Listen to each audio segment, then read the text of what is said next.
Bueno, muchísimas gracias. Ya deberían estar viendo mi pantalla si todo salió bien Lo vemos bien. y damos comienzo. Quiero dejarme también el chat a mano. Ahí está. Perfecto. Bueno, el día de hoy vamos a hablar sobre dónde encontramos esos datos de los que tanto hablamos en la sesión anterior. Vamos a tratar de bajarlo a casos puntuales de Centroamérica. Tenemos para eso también un relevamiento muy lindo que ha hecho Red Ciudadana de algunos portales y algunos links a otros portales más en otros países centroamericanos. Eh, Vamos a hablar un poquito del Barómetro Global de Datos Abiertos, que como en el punto más máximo de abstracción de lo que va a ser la sesión de hoy, nos va a permitir evaluar de alguna manera o medir la performance de los países en la publicación de datos, no exclusivamente de datos abiertos, de datos en general que incluye abiertos. Eh, Después les voy a contar, vamos a profundizar en ese tema con una charla en la clase que viene. Y finalmente vamos a hablar de cómo generar valor con esos datos. O sea, venimos de una sesión anterior donde hablamos de qué son, cómo se enmarcan en el conocimiento abierto, en el gobierno abierto, cómo conectan con la tecnología cívica, etcétera, etcétera, etcétera. Hoy vamos a ver de, de esas ideas generales, dónde están esos datos o buena parte de esos datos para algunos países de Centroamérica en los que se centra este curso. Vamos a tratar de evaluar cuántos, o sea, no lo vamos a hacer en esta sesión, pero ustedes van a poder encontrar un lugar donde evaluar la publicación de esos datos, cuántos hay, de qué temas, etcétera, etcétera, y una comparativa con otros países de Centroamérica, de la región y del mundo. Y después vamos a hablar de cómo esos datos, o sea, ¿por qué queremos que se publiquen de estos temas? Bueno, porque se puede generar valor de estas y otras maneras. Para eso vamos a hablar primero en un sentido más general sobre visualización de datos y herramientas en base a datos. Vamos a analizar un par de casos como, digamos, fortalezas y debilidades. Y después les voy a explicar de vuelta de casos que yo tengo cercanos, que les puedo hablar con propiedad de la minucia de cómo funciona, por qué, y de distintas maneras de generar valor con esos datos, que por lo menos mi intención es que se salgan de lo obvio, donde la mayoría de la gente piensa que los datos se genera una visualización y eso es la forma de generar valor con datos, o se genera un análisis y esa es la única forma de generar valor con datos. Pero bueno, veremos cómo nos va. Empecemos entonces por el acceso a esos datos abiertos y para esto vamos a hablar un poco de la disponibilidad a través de catálogos o acceso a la información.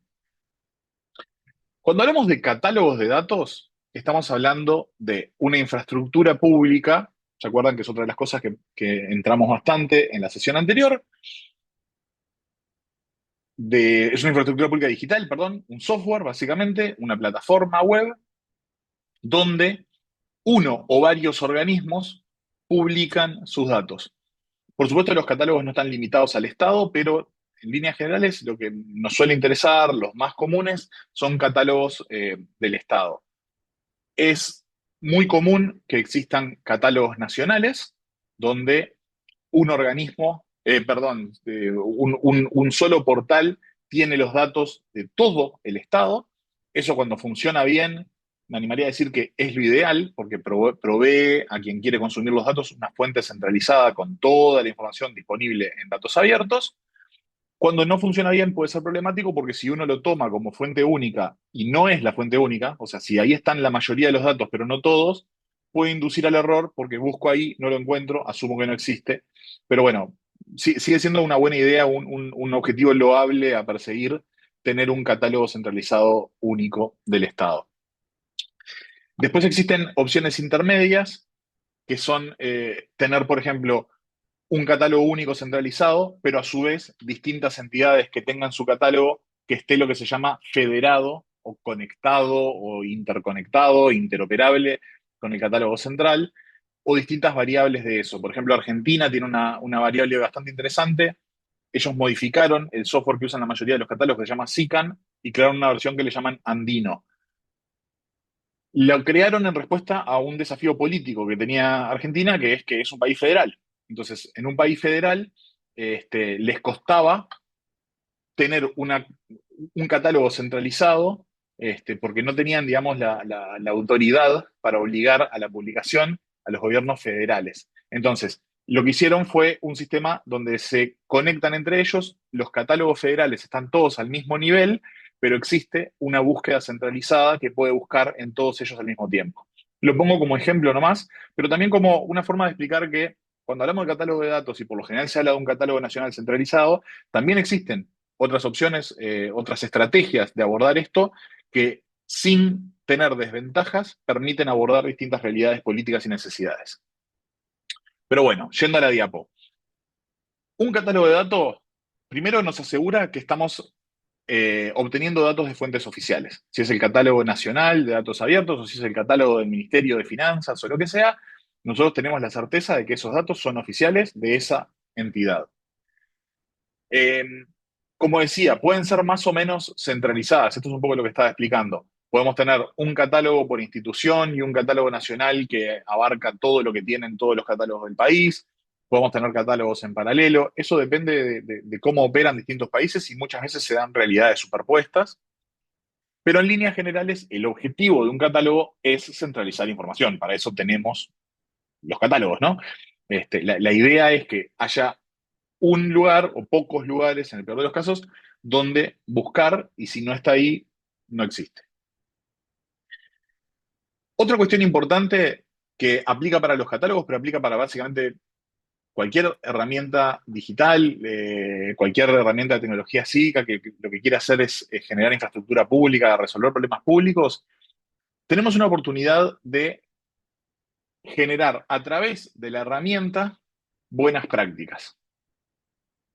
La diferencia entre usar un catálogo de datos abiertos y otras herramientas para la publicación de datos que existen, como por ejemplo, no sé, DSpace, que está pensada para la publicación de documentos, pero que se puede usar con datos, o catálogos que estén más pensados para museos, por ejemplo, como, no sé, Tainacan, ¿no? Hay muchas opciones, Collective Access, etcétera. Es que el catálogo de datos ya tiene en su diseño la incorporación de determinadas buenas prácticas que por lo general es deseable adoptar. Cuando uno carga datos a un catálogo de datos, le va a pedir determinados metadatos como la frecuencia de actualización, como la persona responsable. Con esa frecuencia de actualización te va a enviar un correo para avisarte si un dato debería tener una actualización según lo que vos estableciste y no se ha cargado esa información. Entonces, no, una herramienta de software bien diseñada permite impulsar, o nudging es el concepto en inglés, ¿no? Los pequeños empujoncitos de buenas prácticas que ayudan a mejorar la performance general del sistema, ¿no? No del sistema informático, sino del sistema de la publicación de esa información. Esto me parece que es bastante más importante de lo que se suele tener en cuenta, porque son procesos automatizados que una herramienta envíe automáticamente correos a todas las dependencias del Estado que publican datos y no los han actualizado cuando corresponde, no solamente impulsa que los actualicen a mano, sino, mucho más importante, los pesadea, por decirlo de alguna manera, los molesta lo suficiente como para también impulsar la adopción de métodos automatizados de publicación. Yo no quiero que me estén llegando todo el tiempo correos que me insisten con que tengo que actualizar los datos, entonces es bastante más probable que cuando me digan esto se puede automatizar, yo diga, ok, me interesa. Exactamente, como un warning, no un nudge, exactamente. Este, por otro lado, resuelve de forma bastante transparente para el usuario administrativo, digamos, o sea, no el usuario que va a bajar los datos, sino el que tiene que subirlos, todo el tema del acceso a los datos a través de interfaces de programación de aplicaciones, o de interoperabilidad o APIs, como le quieran llamar. Ustedes no tienen ni, o sea, ni que saber lo que significa API, pueden ser el organismo más pequeño del Estado. Sí, interoperabilidad, exactamente. Pueden ser el organismo más pequeño del Estado con cero recursos técnicos.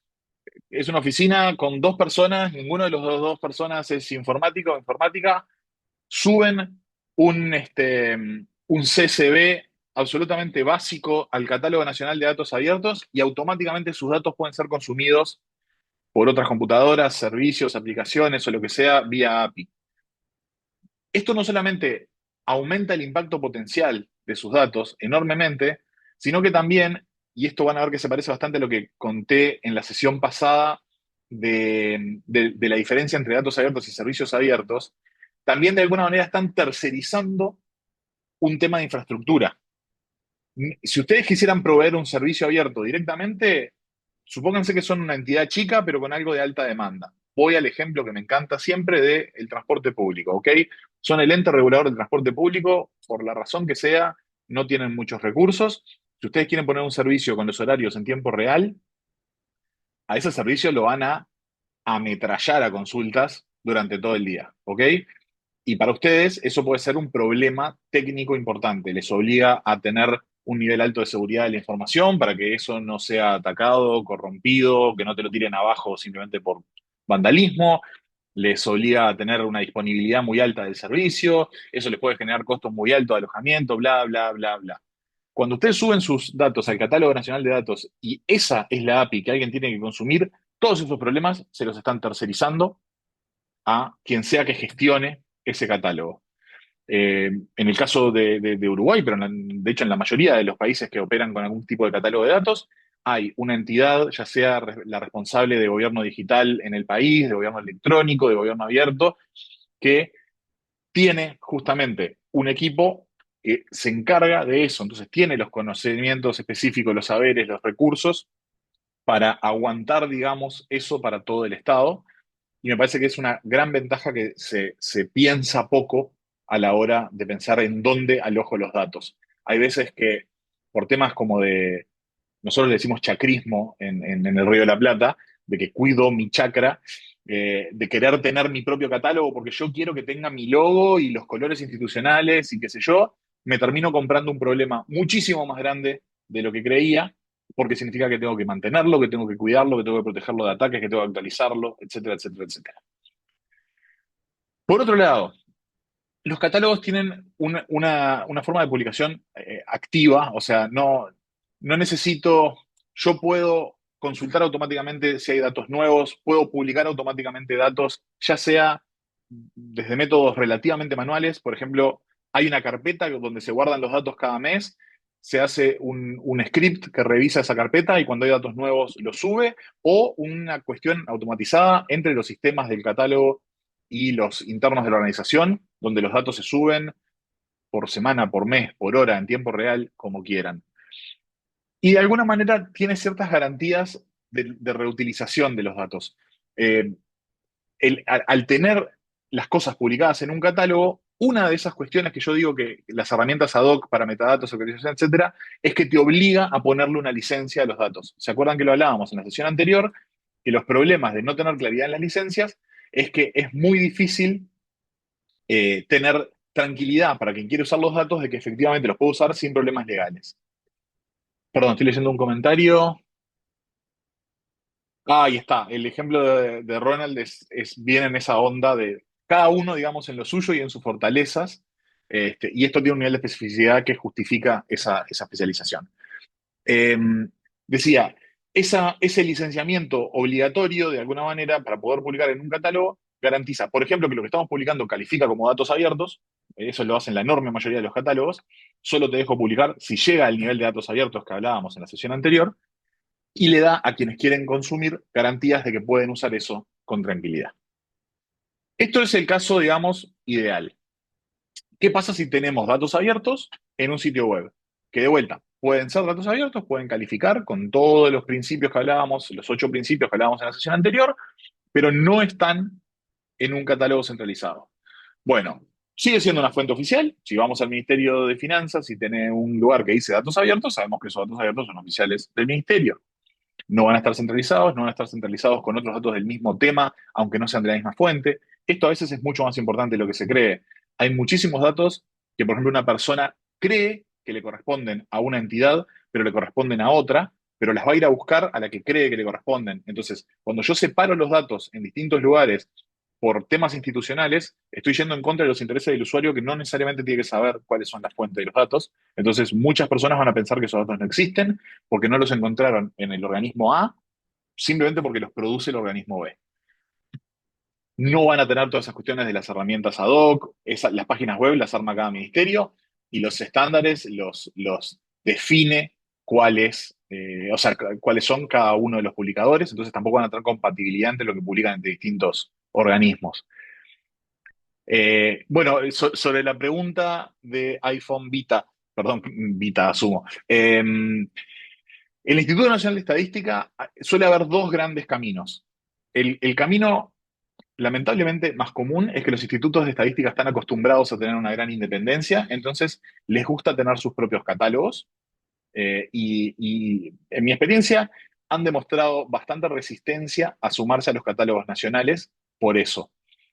Un pasito mejor es cuando tienen su propio catálogo, pero está, ¿cómo se dice? Federado con el catálogo nacional, entonces eso les da su independencia, su tranquilidad, su logo y sus colores, pero al mismo tiempo no perdemos ese acceso a los datos a nivel general. Y después el caso muy común, lamentablemente, es que está el Catálogo Nacional de Datos Abiertos y está el catálogo del Instituto de Estadística aparte. De hecho, en Uruguay nos pasa eso y es algo que yo personalmente estoy obsesionado en resolver desde hace más de 10 años con poco éxito.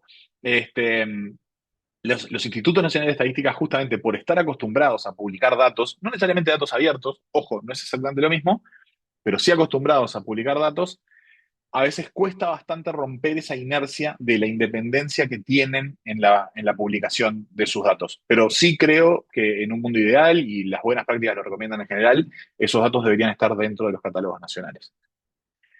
Pero bueno, después, volviendo a los sitios web, la publicación igualmente puede ser activa, pero, ay, perdón, pero ahí ponía en el mejor de los casos, porque justamente depende de la voluntad de cada organismo. Acá no es solamente un problema de que perdemos esa obligatoriedad que nos da el catálogo, sino que, me río de lo de Igor, que también perdemos la estandarización de cómo se opera en distintos organismos del Estado. Insisto con esa fortaleza de tener una infraestructura centralizada. No solamente centraliza temas técnicos, sino que centraliza prácticas. Y eso es mucho mejor para los usuarios. Si nosotros sabemos que todo el Estado publica con la misma licencia, no tengo ni que pensar antes de usar un dato público. Si nosotros sabemos que todo el Estado eh, publica determinado tipo de datos de forma mensual, no sé, por ejemplo, los salarios, de vuelta, no tengo ni que pensar. Se convierte, va eliminando barreras al acceso. Y de vuelta, las garantías de reutilización pasan a ser dependiendo de la voluntad de quien armó esa página web. Algo se puede armar con buena voluntad, de hecho, con la mejor voluntad del mundo, alguien agarró y dijo, lo ponemos sin licencia con el mismo razonamiento que había en 2012 con los datos abiertos, para que no haya ningún límite, y eso termina siendo un problema por las razones que explicaba en la sesión anterior, de que las empresas por lo general prefieren tener una licencia explícita a un dato en el dominio público.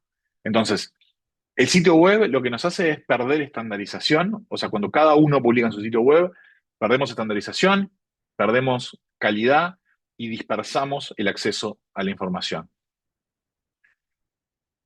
Más lejos todavía, pedidos de acceso a la información pública. Primero que nada, supongamos que eh, pedimos como datos, ¿no? O sea, no estamos pidiendo una respuesta escrita en texto o, no sé, escaneos de documentos, sino que estamos pidiendo un dato estructurado con todas las características. En el caso de que esos datos queden publicados de forma disponible para cualquiera, efectivamente se convertirían en datos abiertos. De vuelta, esto es menos recomendable. Solo cumple con el criterio de fuentes oficiales de todo lo que estamos hablando y con ninguna otra de todas las ventajas que hablamos hasta ahora. Pregunta Pamela, datos de las cámaras de comercio podrían ir vinculados a estos catálogos. Bueno, sí, eso es una decisión de cada país de qué está incluido en el universo del Catálogo Nacional de Datos Abiertos. La mayoría de los países es bastante estricta en que son solamente datos de origen público. Algunos, yo no sé cómo es el caso, las cámaras de comercio sumo que no, pero en algunos países, por ejemplo, hay flexibilidad solo a cosas donde hay participación del Estado. Entonces, por ejemplo, imagínense una comisión mixta del Estado y organizaciones civiles para supervisión de algún proyecto grande o un fideicomiso con el sector privado, esos entran. Y en otros casos, por ejemplo, el caso de Uruguay, desde sociedad civil pedimos permiso, dijimos, nosotros podemos publicar cosas en el catálogo de datos abiertos, nos dijeron que sí, y hoy en día en el catálogo nacional se publican organismos públicos, publica la academia y publica sociedad civil. Eso es un criterio que determina cada administración. ¿Quién debería regir? Es lo mismo, es un tema de criterios y armado institucional de los distintos países. Esto no es un debería, usualmente lo suelen hacer los organismos vinculados al gobierno digital, gobierno electrónico, transformación digital, como le llamen, suelen ser los organismos alrededor de esto. Tengo una noción, ahora no me acuerdo, caso puntual, de que en algunos países, por ejemplo, los institutos de estadística terminan atrás de los catálogos de datos abiertos, pero bueno, son casos donde el Instituto de Estadística por lo general tiene un rol que es no solamente como entidad independiente, sino también que tiene una función de la estadística a lo largo y ancho del Estado, organismos de transparencia, es muy común también cuando están separados del gobierno digital que terminen en la gestión de este tipo de catálogos, depende de la institucionalidad. Bueno, y después podemos tener el acceso a datos, pero sin licencias abiertas, que esto también es muy común en el caso de los sitios web. Si un sitio web tiene una sección de estadísticas, no tienen licencia, no cumplen con alguno de los otros principios de datos abiertos, entonces tenemos acceso a datos, pero técnicamente no tenemos acceso a datos abiertos. ¿Ok? Y por último, el último orejón del tarro, fuentes no oficiales. Cuando tenemos, no sé, estados que no recogen un dato y capaz que alguna institución social, organismo multilateral, lo que sea, recoge información. Bueno, tenemos datos, quizás cumplen con muchos de los requisitos para ser abiertos, pero si no son de fuente primaria, técnicamente no van a ser abiertos. Sí, documentos en formato TIFF, ahí que comenta Igor, yo como dato abierto seguro no cuenta, eso es información pública, ¿no? Porque no son datos, no están estructurados. Bueno, ¿dónde están estos datos en Centroamérica, que es objetivo primario de este curso? Acá tenemos un relevamiento, es una versión simplificada de relevamiento, después Julio les envía el link para verla un poquito más completa, yo tuve que resumir un poquito para que me entrara en la diapo, para exclusivamente Guatemala, Panamá y Costa Rica, los portales que hay. Y ya de pique van a ver que hay una diferencia de estrategia entre estos tres países. Hay dos países, Guatemala y Costa Rica, que fueron por una estrategia de cada uno tiene su portal, básicamente, ¿no? Este, Van a ver que hay distintos. Sin embargo, miren el caso de Guatemala. Al mismo tiempo, tenemos un catálogo nacional centralizado y otros catálogos. Si no me falla la memoria, y Julio, casi querés corregime, el portal nacional de Guatemala es un ejemplo que a su vez toma los datos de el Ministerio de Finanzas y de SGPlan, si no me falla la memoria, perdón, de Guatecompras, creo. Pero a su vez están los catálogos independientes. El caso de Costa Rica, si no me falla la memoria, acá está también el portal nacional coordinado, que creo que no es un catálogo unificado, sino que tiene los enlaces a los otros catálogos. O sea, es una estrategia que tiene una centralización similar, pero no técnica. Los datos no se mudan ahí. De vuelta, estoy hablando de memoria. Mientras que en Panamá sí se fue por una operativa centralizada a nivel se me fue, perdón, el nombre de la Agencia de Gobierno Digital de Panamá, que tiene un rol mucho más fuerte en esa coordinación. Entonces es un portal donde están los datos de todos los organismos. El portal es nuevo, creo que están recién empezando a agregar datos desde el año pasado, pero ya nomás en tres ejemplos vemos tres estrategias distintas de lo que hablaba. De vuelta, ¿cuál es mejor, cuál es peor? Bueno, en la teoría, si me preguntan a mí, la mejor es la estrategia centralizada. Pero ay, gracias, Katiuska. Eh, pero, pero de vuelta, del dicho al hecho hay un largo trecho, entonces la estrategia que va a ser mejor es la que produce mejores resultados según el contexto. Ni cerca conozco lo suficiente del contexto específico de la institucionalidad en Guatemala y Costa Rica como para decir que eso es peor que lo que pasaría en Panamá. A ver, acá que tengo algunos comentarios, perdón. Ahí está. Muchas gracias, Katiuska, de vuelta, que es la Autoridad de Innovación Gubernamental, la que está centralizando. Eh, Héctor pregunta de los datos locales. La validez viene de la fuente. Si están publicados en los portales de los gobiernos locales, entonces son fuente primaria. De Honduras vamos a hablar en la siguiente diapo. Un poquito de paciencia, les pido ahí. Y después. Bien, lo que comenta Ronald, a ver, si entiendo bien, ese no es un caso de datos abiertos. Al ser un convenio, eso es interoperabilidad entre organismos públicos. Si esos datos no se publican, o sea, si no están disponibles de forma pública, eso entra en la caja de la interoperabilidad, pero no en la de los datos abiertos. Si recuerdan el esquema ese complejísimo de la sesión anterior, estarían como en la misma fila, pero en distinta columna. Son primos hermanos, pero no son exactamente datos abiertos. Igual vale aclarar, sobre esa misma infraestructura se pueden construir datos abiertos. No conozco tu ejemplo, Ronald, voy a usarlo nomás. Este, inventando, quizás tú tenés datos que incluyen datos personales que no se podrían publicar como datos abiertos y eso queda en el casillero de interoperabilidad, pero sacándole determinadas columnas a esos datos o anonimizándolos de alguna manera, les haces un proceso y los publicás como datos abiertos. Por eso digo que están emparentados. Y bueno, para ampliar un poquito la visión, no con el nivel de profundidad de lo que hizo Red Ciudadana, pero tenemos también algunos ejemplos acá de publicación de datos abiertos en Honduras y en El Salvador. En el caso de Honduras, bueno, en realidad en los dos casos lo que son es organismos independientes, no hay un catálogo nacional general. Eh, si no me falla la memoria, igual en los dos casos lo que están son los institutos de estadística, que es el ONCAE y el ONEC, si no me falla la memoria que estuve chequeando más temprano. Eh, pero bueno, de mínima, en todos estos países tenemos al menos una fuente de datos abiertos para utilizar que cumplen con todos esos requisitos que veníamos hablando anteriormente de qué es un dato abierto. ¿Algo? A ver, veo que hay más preguntas. OnCAE es compras, perdón. Está bien, es verdad.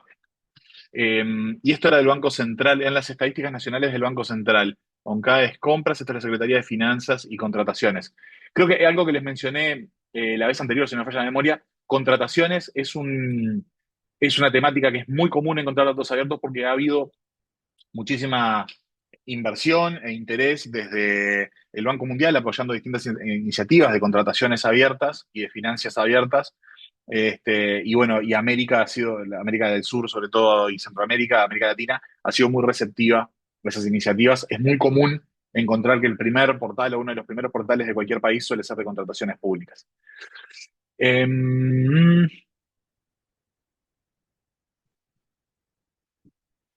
a la pregunta de P. Casali, depende, o sea, la distancia, digamos, entre el análisis y la publicación depende de lo que estés analizando. Si, por ejemplo, lo que estás dando es un análisis del año anterior, la fecha de corte de fin de año, por más que estés al año siguiente o al otro, o sea, 100% depende del caso, qué es lo que querés hacer. Lo que yo te diría es un poco invertir la pregunta. ¿Qué fecha de corte necesito para el análisis que yo quiero hacer? Si yo lo que quiero decir es, me quedo con mi ejemplo favorito.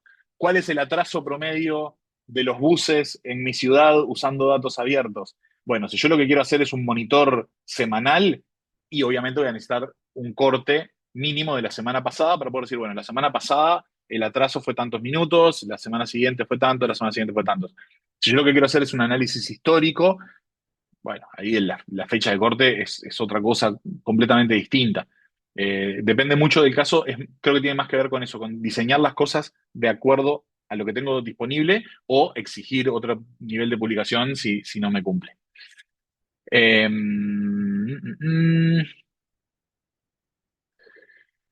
Mirá, la aclaración de Heidi es interesante, que son proyecciones, eso la verdad que no sabía. Pensé que eran más bien datos históricos. al comentario de Igor, sí, yo creo que, a ver, eso varía país a país y periodo a periodo, también esas cuestiones han ido modificándose, pero yo creo que en líneas generales hay un avance en el sentido correcto. Eh, lo que más cambia es cuando se le encuentra el valor. Me parece que lo más difícil es sobrevivir el valle de la decepción, que se le llama a veces, que cuando una cosa empieza a crecer porque tiene mucha esperanza y después cuando no se obtienen los resultados rápidos o la magia que se espera. Por esto también es importante, me voy ligeramente de tema, los proyectos de datos abiertos no pueden ser exclusivamente de publicación, hay que trabajar también sobre el reuso. Si no estamos trabajando en paralelo sobre las dos cosas, estamos creando una máquina de frustración porque estamos poniendo los datos a disposición y no haciendo nada para que esos datos se consuman. Si nosotros abarcamos esas dos cosas al mismo tiempo, entonces se justifican de forma complementaria, sinérgica, ambas cosas y hace nuestro trabajo mucho más fácil. Que haya demanda genera oferta. Que haya oferta no necesariamente genera demanda por sí sola. Bueno, y tiene que ver también con lo que decía Bernabé. Avancemos. Estamos hablando entonces de cómo distintos países trabajan sobre los datos y para esto tenemos una serie de insumos, no es el único, pero creo que el más valioso es el Barómetro Global de Datos Abiertos. Eh, Primero que nada, contar que esto tiene varios antecedentes. Eh, Barómetro Global de Datos, perdón, no de datos abiertos. Este, recuerdo, uno de los primeros que yo recuerdo fue de la Open Knowledge Foundation, lo que se llamaba el Global Data Index, este, que sí medía la disponibilidad de determinados juegos de datos que ellos consideraban clave en distintos países alrededor del mundo. O sea, pusieron un listado arbitrario de cuáles eran los datos importantes. Catastro, finanzas, mapas, no sé qué, no sé qué, no me acuerdo todos. Y lo que decían es después cinco puntos que se evaluaban de si existía, si estaba disponible, si no tenía barreras de acceso, si estaba disponible con API, no me acuerdo bien exactamente, y con eso generaban un índice que puntuaba un ranking a nivel global de los países. Fue un primer esfuerzo, fue muy interesante, pero ¿qué pasa? Ahí también nos cae un poco el problema entre institucional y cultural de las diferencias entre los países. Por ejemplo, ese índice se generó en el Reino Unido y uno de los juegos de datos que evaluaba eran los códigos postales. Los códigos postales en la cultura anglosajona son absolutamente centrales para un montón de operaciones del Estado, ¿no? Es algo es un dato que se te pide constantemente. Creo que acá todas las personas de Costa Rica nos podrán contar que los códigos postales son menos importantes en Costa Rica, por ejemplo, y en Uruguay nadie sabe su código postal. No es que no sean importantes porque no existan o porque no se usan, sino porque en realidad la dirección sola, somos un país bastante pequeño y las ciudades son pequeñas, por lo general si yo pongo una dirección y no le agrego el código postal, cualquier envío llega perfectamente sin el menor problema, o si pongo el código postal mal, también llega. Entonces, eso lo traigo como un ejemplo de las dificultades que hay para medir estas cosas a nivel global. Algo que puede ser crucial en un país puede ser absolutamente inútil en otro. Después tenemos cuestiones institucionales. Eh, Recuerdo que otro de los datos que pedían y que se siguen usando en muchísimas mediciones, Julio, por las dudas que estés escuchando, están pidiendo el link para la asistencia. Eh, una de las cosas que se piden en muchísimas mediciones es los datos abiertos de catastro, de la propiedad de la tierra, digamos. Que creo que todos coincidimos en que suele ser un dato extremadamente importante, pero por ejemplo en Uruguay nos pasa que la normativa establece que ese dato no es público. Yo personalmente creo que es algo que hay que cambiar, pero legalmente no se puede poner como datos abiertos la propiedad de la tierra porque la ley no te lo permite. Entonces ahí estás juzgando a distintos países por cuestiones que no es un tema de voluntad política de publicación de datos, sino que es del marco normativo de los países. Así que bueno, es un desafío interesante tratar de comparar este, cuál país es más abierto que otro o quién publica más datos abiertos. Lo que puede ser un, estoy de acuerdo, Neri, que es importante que sean públicos. Lo que digo es que lo tomo como ejemplo nomás de que a veces la normativa es la que limita la publicación de datos y no la voluntad política. Eh, Decía, lo que puede ser un dato crucial en un país y de muy difícil publicación, para otro país puede ser trivial. Entonces, si yo valoro de la misma manera el esfuerzo de publicación en esos dos lugares, estoy siendo un poco injusto, ¿no? Este, Tener un mapeo completo o datos estadísticos de las personas, por ejemplo, tener datos estadísticos de las personas en Uruguay, que es pequeño y básicamente plano y altamente urbanizado, es una papa, mientras que tener datos actualizados y estadísticos de las personas en Brasil, donde la mitad del país es jungla y hay literalmente tribus que no han tenido contacto con el resto de la humanidad en toda la historia, no es lo mismo, no es el mismo esfuerzo, y es un poco injusto, digamos, evaluarlo de la misma manera. No estoy diciendo que esto tenga arreglo, ni siquiera, pero me parece que son cosas que hay que tener en cuenta a la hora de mirar ese tipo de rankings. Estamos muy comentados hoy, me alegra mucho. No, Héctor, la validez de los datos se la da cada publicador. Es muy difícil ponerse como en un rol de policía de los datos ajenos, porque eso te implicaría meterte en cómo se producen los datos de cada uno de esos lugares y evaluarlo. Yo no lo recomiendo y me parece que institucionalmente tampoco tiene sentido. Cada organismo tiene sus competencias y en sus competencias está la responsabilidad de generar información veraz, y es ahí donde me parece que debe habitar la responsabilidad. Otra cosa es si lo que puede haber es un organismo que sea un resguardo o guardián de que efectivamente eso se cumpla, como pasa con el acceso a información pública, que si yo te contesto negando otra información o te doy información errónea, hay un organismo al que puedo recurrir y que eventualmente puedes imponer hasta sanciones a quien haya contestado mal. Eh, Sí, perdón, no decía los datos de las personas, son de los nombres. Igor decía los datos estadísticos de las personas, ¿no? Población, cosas por el estilo. Bueno, el barómetro entonces de datos, como les decía, tiene información. Notarán que está muchísimo más pintada América que el resto del mundo. Estos datos son de la segunda edición del catálogo del barómetro global de datos, que si no me falla la memoria es 2025, creo. Este, en estas son 47 países, una edición anterior con mejor financiamiento, a la cual alcanzó a 109 países. Existen comparaciones entre los datos de ambas ediciones para los países que están en las dos, pero aún con estas limitaciones importantes, como verán, por ejemplo, Europa no está, que es un publicador de datos abiertos muy importante, sí estuvo en la primera edición, sigue siendo una herramienta extremadamente valiosa. Eh, lo que hace es dar un puntaje general armado en base a puntajes temáticos, que ahora vamos a ver un poquitín más en detalle, que salen de la disponibilidad individual de juegos de datos y de otras cuestiones. Esto es una cosa muy superadora comparado con el índice de datos abiertos que le comentaba hace un rato. El barómetro global de datos se arma en base a responder a preguntas y no solamente a la disponibilidad de juegos de datos. Entonces, preguntas del estilo, ¿existen iniciativas del Estado para formación en datos abiertos? Ta, ta, ta, ta, ta? ¿Existe una infraestructura que permita no sé qué? No es solamente está el dato, no está el dato, porque también eso hace mucho más difícil eh, lo que, lo que le gusta a muchos países, que es ser compliance, o sea, cumplimiento, sin necesariamente cumplir con el espíritu de lo que se pretende.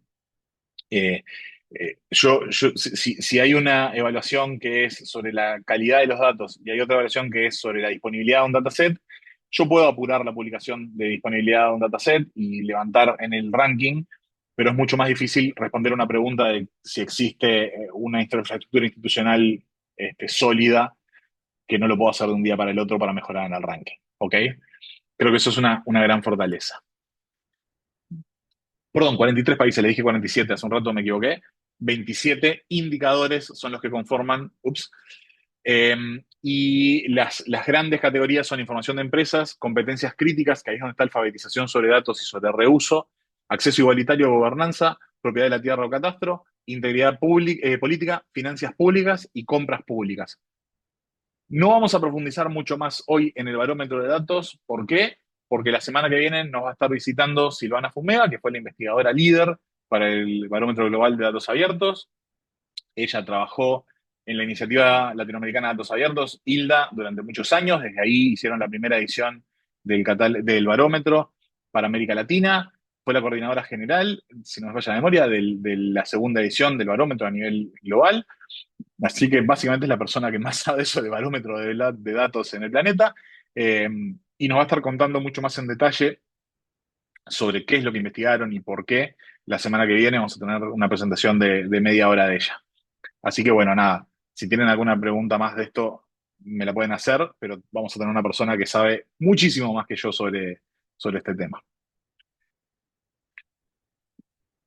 Vamos a hacer un cambio de tema. Ahora estamos viendo hasta ahora dónde obtenemos esa información y ahora eh, vamos a ver, perdón, cómo la usamos, cómo convertimos esos datos crudos en información accionable o, bueno, en conocimiento desde un punto de vista ideal. Aprovechando el cambio de tema, ¿alguna duda de lo anterior? ¿Algún otro comentario?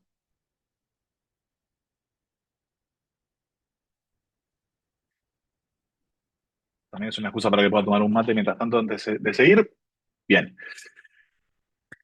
Primer punto, no todo es visualizar. ¿Por qué voy tan de plano al tema de la visualización?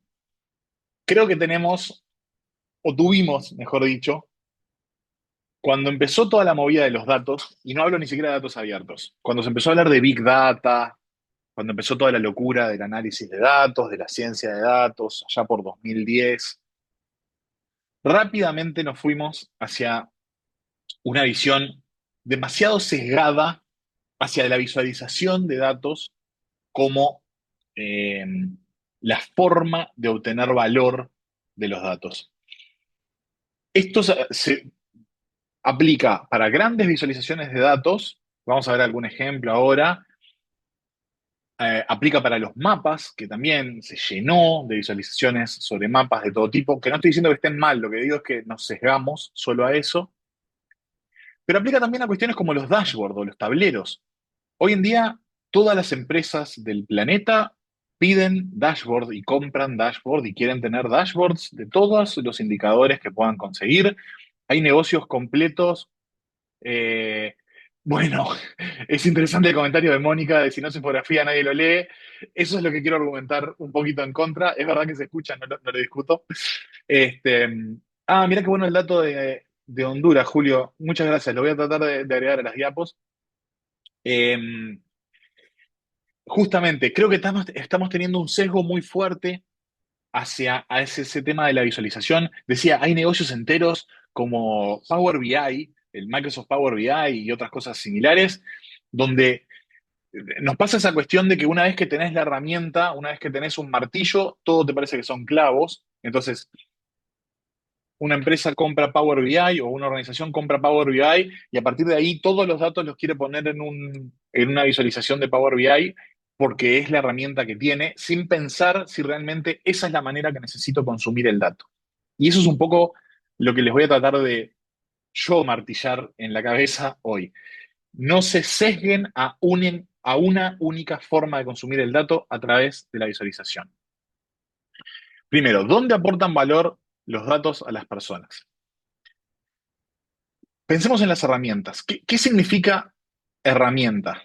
Por lo menos de vuelta, esto es una definición que yo uso, puede haber otras, pero se parece a lo que hablábamos de tecnología cívica en la sesión anterior. Yo entiendo que estamos dando una herramienta cuando yo puedo, de alguna manera, dar un input, una entrada, un filtro, un dato mío, algo que me interesa, y en base a eso obtengo información. estructurada, personalizada, ordenada alrededor de ese dato. Si a mí me están mostrando, eh, me voy a quedar con mi ejemplo favorito, todos los buses en un mapa en tiempo real de mi ciudad, eso me puede servir. Tengo que ir, buscar dónde estoy yo, buscar mi bus entre otros miles de buses que están circulando y bueno, lo veo en un mapa y estimo que eso le llevará 10 minutos llegar a donde estoy yo en la parada o el paradero. ¿Me sirvió? Sí, me sirvió. Muy distinto es si yo pongo mis coordenadas, estima la parada en la que estoy y automáticamente me muestra en ese mapa o en un listado solamente los buses que van a parar en mi parada y los tiempos que les va a tardar en llegar. ¿Se entiende la diferencia? Hay una visualización en la que yo con más esfuerzo puedo llegar más o menos a la información que necesito y hay una herramienta a la cual yo le doy un input y me da un output, una salida, que es mucho más cercana a lo que yo necesito. ¿Ok? Ese clic no siempre lleva mucho trabajo y para el usuario o la usuaria es un salto inmenso en usabilidad. Acceso fácil al dato que necesitan, no a los datos totales, y filtrar exclusivamente por los datos relevantes. Y acá estamos en un escenario de mínima de lo que puede llegar a ser una herramienta. De ahí en adelante puedo hacer sugerencias, recomendaciones, estrategias y millones de cosas más. Puedo hacer consumo del dato como servicio secundario. Eh, el ejemplo de las direcciones. Cuando un gobierno local, por ejemplo, o un gobierno nacional sube un mapa de la ciudad y ese mapa tiene los números de puerta puestos en cada uno de los padrones de todo el país, difícilmente alguien consulte el mapa específicamente para ver los números de puerta. Sin embargo, cuando usen Google Maps o Waze y quieran ir a una dirección, van a poner una dirección con una calle y un número de puerta, excepto en Costa Rica, y ese sistema que consume los datos nacionales va a ir a consumir ese dato secundario. ¿Se entiende? Un dato que capaz que no es útil para usarlo por sí solo, en combinación con otra cosa, sí termina siendo tremendamente útil. Entonces, hay veces que publico los datos no para que alguien los vea y los consuma directamente, sino para que en, en una carambola se consuma en combinación con otra cosa y ahí se convierte en algo útil.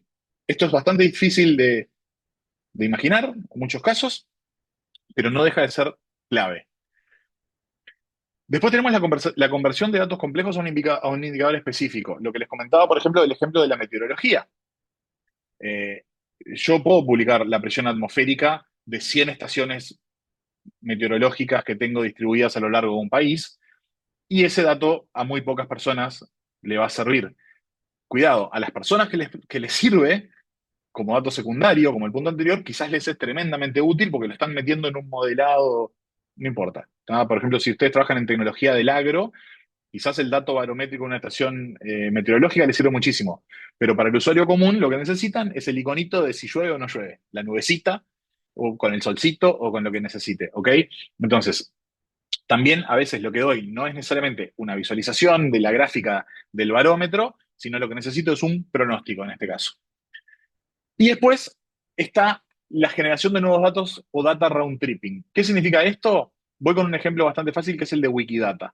Supónganse que ustedes son un museo. Es más, voy con un ejemplo bien concreto, real. El Centro de Fotografía de Montevideo, que es un museo de fotografía, como lo dice su nombre, que depende de la Intendencia de Montevideo, hace unos años liberó toda su colección fotográfica con licencias Creative Commons, las que hablamos la sesión anterior, y eso, al tener licencia Creative Commons, se pudo subir a Wikidata, que es, perdón, a Wikimedia Commons, que es el repositorio de multimedia que usa la Wikipedia.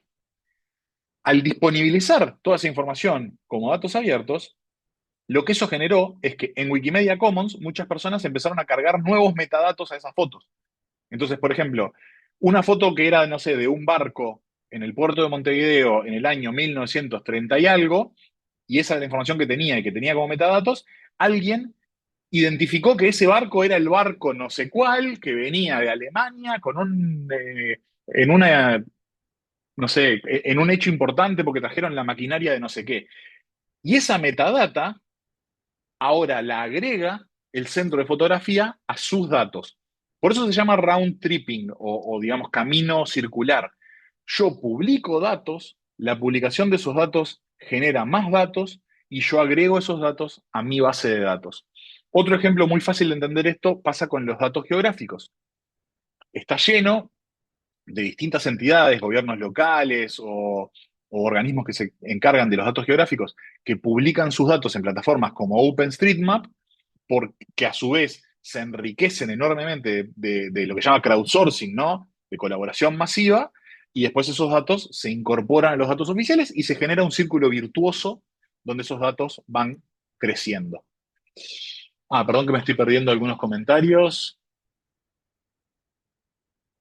Bien, otros comentarios ahí de Honduras, de disponibilidad de datos.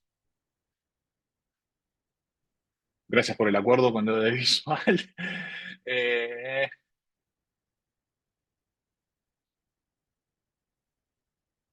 hubo un montón de charla que me perdí, perdón. Pero bueno, ahí va por ese lado, ¿no? O sea, lo que queremos generar en última instancia es no solamente publicar los datos, la plataforma geográfica lo que dije fue OpenStreetMap, OSM o Mapa de Calles Abiertos sería la traducción, que es básicamente la Wikipedia de los mapas. Existen varias iniciativas por el estilo, por ejemplo, hay una nueva que se llama Panoramax, que es como la Google Street View, abierta, la Wikipedia de Google Street View, por decirlo de alguna manera, donde ya no son los mapas, sino esas fotos, digamos, 3D que se usan. Eh, Decía, en última instancia lo que queremos es que los datos generen valor por todos lados. Entonces, la visualización es una forma de generar valor, pero hay muchísimas otras. Y después algunos cuestionamientos ya más directo a cuándo visualizar y cuándo no tiene sentido visualizar directamente, por más que quede linda. Una infografía, ahí me voy a agarrar de la frase que alguien había dicho, que si no es infografía no se lee o algo por el estilo. Creo que había sido Mónica, si no me falla la memoria. Pero bueno, justamente quiero argumentar un poco en contra de eso. Este, perdón. Fíjense esta infografía que estamos viendo en este momento. Son grandes filtraciones de datos, ¿no? Entonces, así, en el chat, sin pensar mucho, ¿cuál es la peor filtración de todas estas?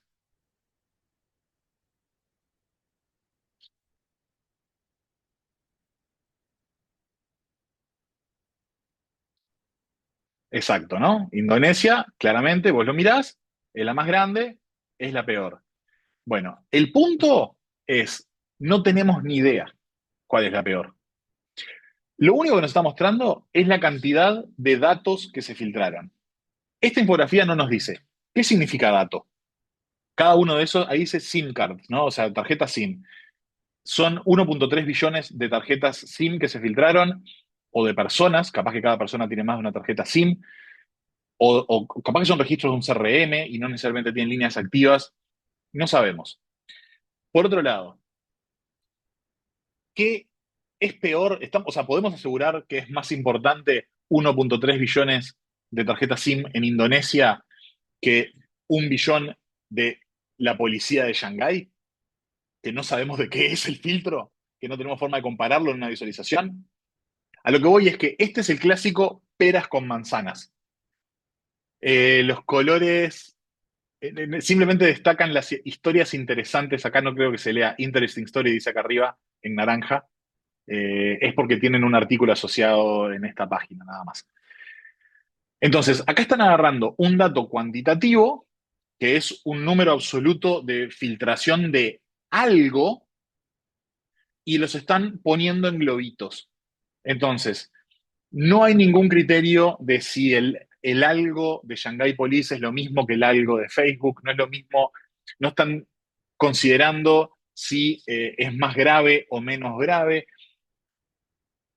no hay ningún tipo de uniformidad. Es una visualización bonita. Esta página de Information is Beautiful, al mismo tiempo la amo y la odio porque genera mucho de este tipo de cosas. Incentiva que lo bonito de la información, de la visualización, prime por encima de la utilidad, de alguna manera. Entonces, yo no creo que esto sea una visualización útil. Yo creo que es una visualización llamativa. ¿Ok? Eh, sí, absolutamente, a los comentarios. Los efectos colaterales, eso es uno de los importantes, ¿no? Es a lo que iba. No tiene nada que ver, capaz que ese de la policía de Shanghái es millones de veces más importante y quizás uno de estos que ni se leen fue más grave porque murió gente en base a eso, ¿ok? Miren este otro.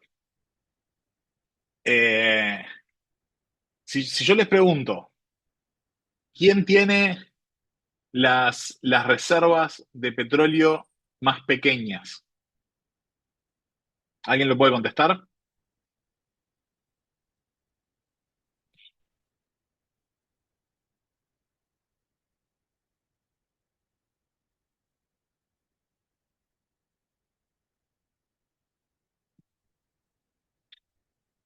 Gracias por responder con un signo de interrogación, porque ese es el punto. Es dificilísimo llegar a esa información, porque no tiene sentido mirarlo en una pelota dividida como si fueran burbujas apretadas.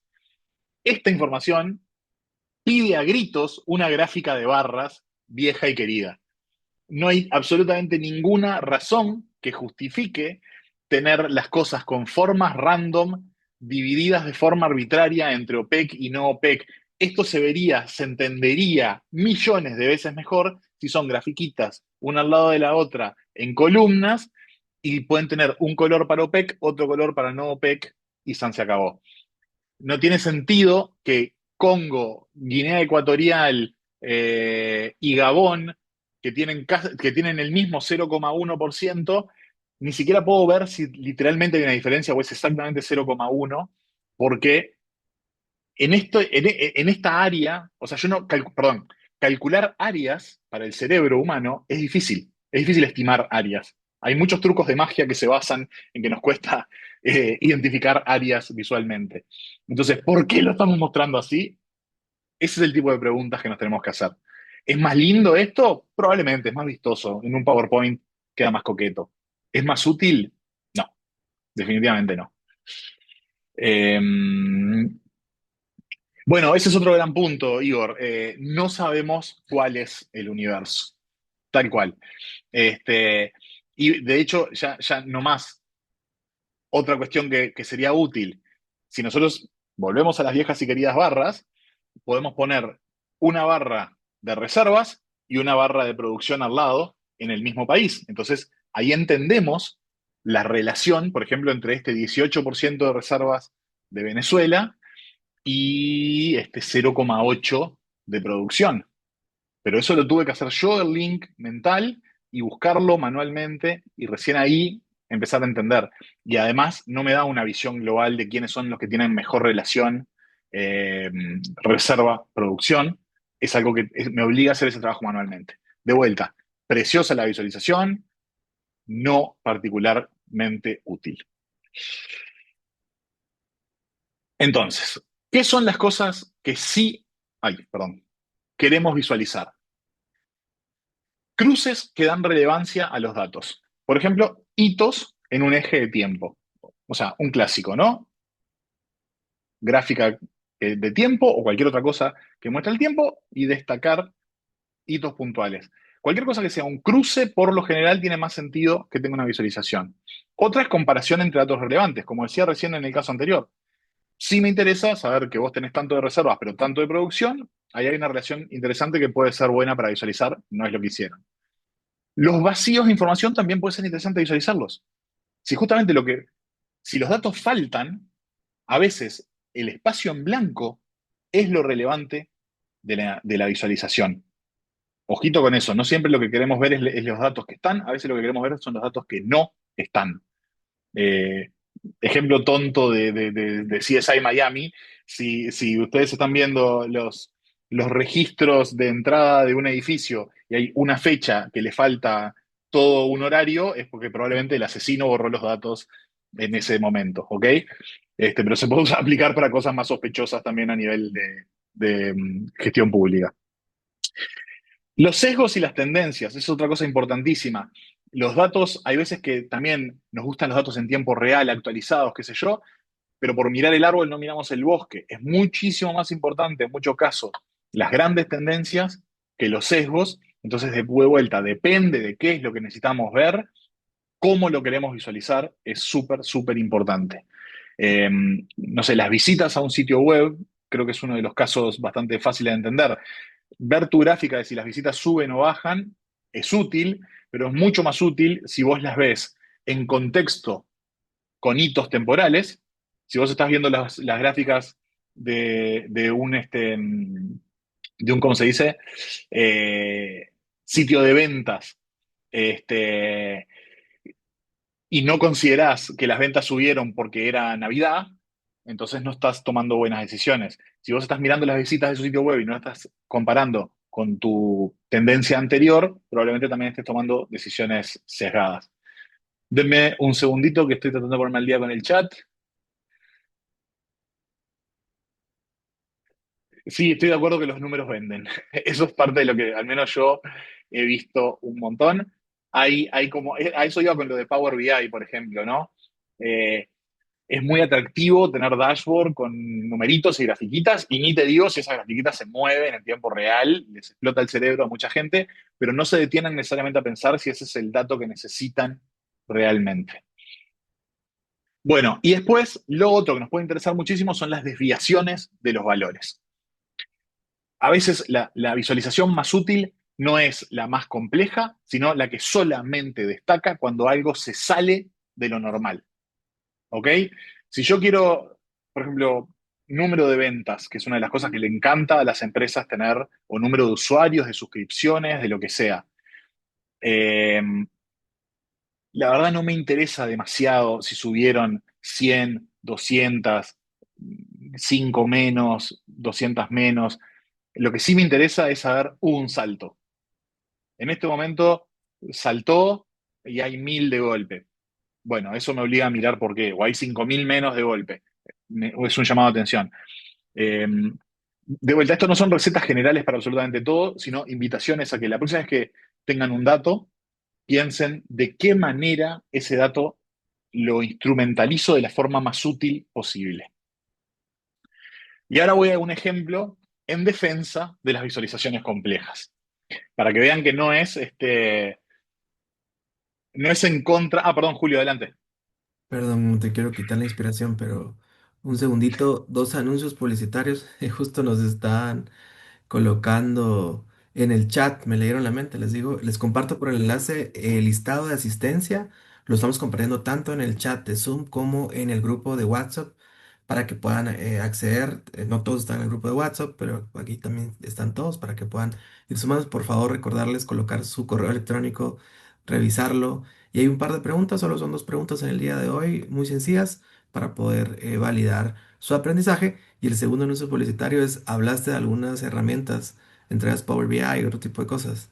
Anuncio publicitario. Vienen varios cursos de Power BI para que estén pendientes en los próximos meses de cómo pueden los funcionarios públicos usar Power BI y también sociedad civil para promoverlo.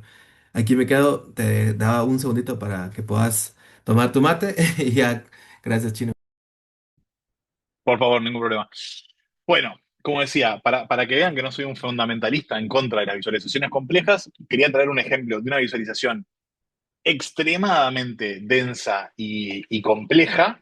Perdón que hay una raya que es del anotador de Zoom. La voy a tratar de borrar, no sé cómo. Ah, ahí está, mucho mejor. Me alivia mucho esto. Eh, una visualización extremadamente densa y compleja, pero que sin embargo se justifica plenamente. Lo que están viendo sale de filtraciones de datos de números de pines, por ejemplo, de tarjetas de crédito, perdón, tarjetas de débito, pines de celulares, cosas por el estilo. Y lo que muestra es cuánto se repiten distintos números en una escala de calor. Negro no lo usa nadie, blanco lo usa muchísima gente. Entonces, Esta visualización tan, pero tan compleja y densa nos muestra por lo menos tres patrones clarísimos. A ver quién detecta alguno. Se ganan un aplausito de todos. Todos le damos un aplausito de Zoom.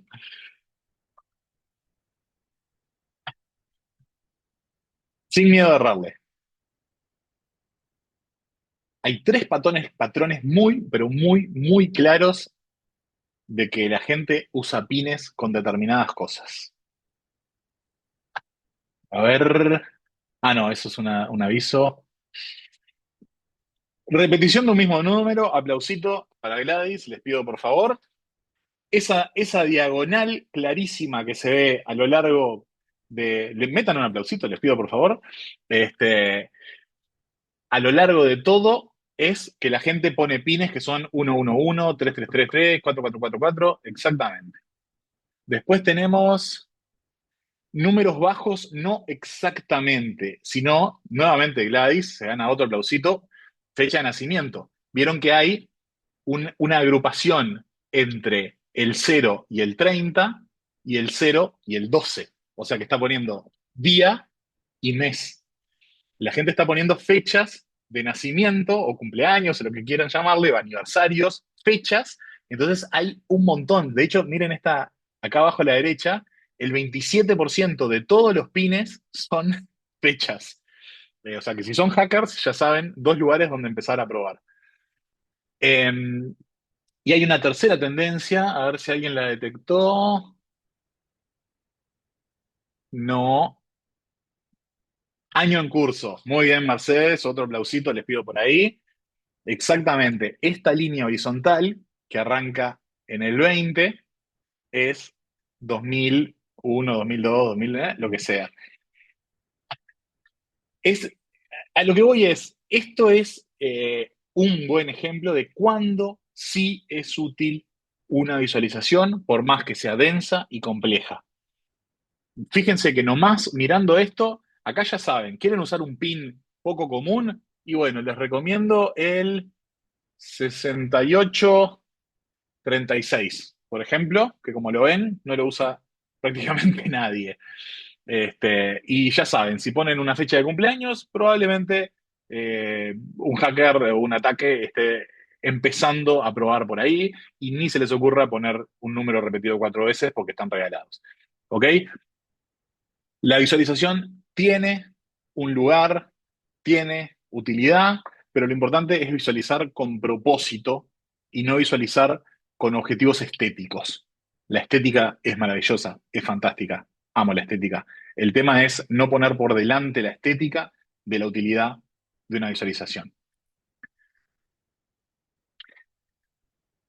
Vamos a ver ahora otras formas de obtención de valor de los datos más allá de las visualizaciones, de esta pequeña digresión de las visualizaciones. Cuando hablamos, primera aclaración, cuando hablamos de generar valor, no nos quedamos en valor económico. Valor puede ser que habilita a otras personas a hacer cosas, puede ser valor social, puede ser valor cultural.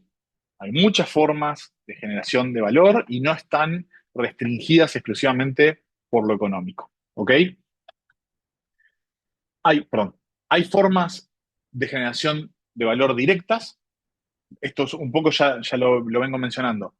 Un dato que lo consulto de forma directa porque el dato específico me es útil. El número de calles y lo que estoy haciendo es buscar una dirección. Eh, Lore, no quiero darte una excusa para no hacer cosas lindas, insisto, el tema es el valor que le podamos aportar. Eh, Consulta de dato específico de cualquier otra cosa, de un mapa, un indicador, lo que sea, eso puede generar valor de forma directa. Toma decisiones informadas. Quizás no es que necesite un dato en particular, sino, por ejemplo, mirar una tendencia o ver dónde está un indicador que me alimenta otra decisión. Si yo consumo ese dato para la toma de decisiones, eh, entonces eso aporta valor directamente o evidencia. Yo quizás, no, para nada, Neri, no necesariamente implica financiero, exacto, social, económico, cultural, lo que sea. Decía, evidencia. Yo, por ejemplo, estoy en sociedad civil y estoy argumentando que se necesita un cambio normativo y estoy usando datos para pedir, o sea, argumentar por ese tema. Mónica está viendo la diapositiva cortada. Yo estoy viendo el recuadro incluso del recorte de Zoom. Bien. Ah, si alguien más lo está viendo cortado, me avisa, por favor. Ok. Debe ser un Zoom de tu lado. Este, pero en fin, evidencia es un espectro muy amplio. Y después está todo el mundo de lo indirecto, que como lo mencionaba, por ejemplo, con las direcciones, ¿no? Complementación con datos propios. Yo tengo mis datos de algo y uso otra cosa que puede ser un proxy de información que necesito, que puede ser algo que me permite cruzar con información valiosa, etcétera, etcétera, etcétera. Exacto, Jorge, por ahí ahí va el tema del cruce. Después lo que les comentaba de crear servicios o herramientas. El dato por sí mismo puede generar un valor o no, pero en la generación de una herramienta, ese dato se convierte en muchísimo más valioso que el dato suelto. El ejemplo de la presión barométrica que decía antes, ¿no? ¿Cuántos hectopascales hay en este momento en mi barrio? Me dice muy poquito. Un pronóstico de lluvia me dice un montón. Incentivo de cambios. Esto es parecido a evidencia. Yo uso el dato para incentivar, capaz que exista otro dato, capaz que se cambie una práctica. Uso el dato para argumentar, demostrar que otra cosa es necesaria. Para consolidación de datos dispersos, esto también es interesante y es uno de los ejemplos que vamos a ver hoy, tiene que ver con eso. Puede haber, tiene que ver con los catálogos que hablábamos antes, de hecho me voy a agarrar de eso ahora. Si nosotros tenemos muchos catálogos de datos, individualmente esos datos tienen valor, sin duda esos catálogos tienen valor, pero es mucho más difícil para un usuario tener el universo completo y saber, este es el universo de datos, estos son los datos que existen, si lo busqué acá existe, si no lo encontré no existe. Entonces, a veces agarrar datos y consolidarlos, ya sea en una nueva base de datos o en una herramienta que buscan todos al mismo tiempo, puede ser un diferencial gigante a nivel de usabilidad. Que los datos estén disponibles no significa que sean fáciles de consumir y que sean útiles. Vamos a ver dos ejemplos por lo menos de eso hoy, así que no voy a profundizar mucho más ahora. Eh, y la otra opción es habilitar otras acciones, que también es pariente de incentivo de cambios y de evidencia.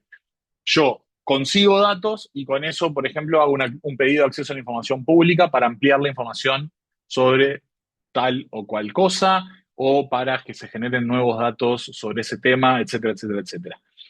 Los ejemplos estos no son taxativos. El punto es nada más entender que los datos generan valor de forma directa, pero muchísimas veces, y a veces de forma mucho más importante, lo generan de forma indirecta.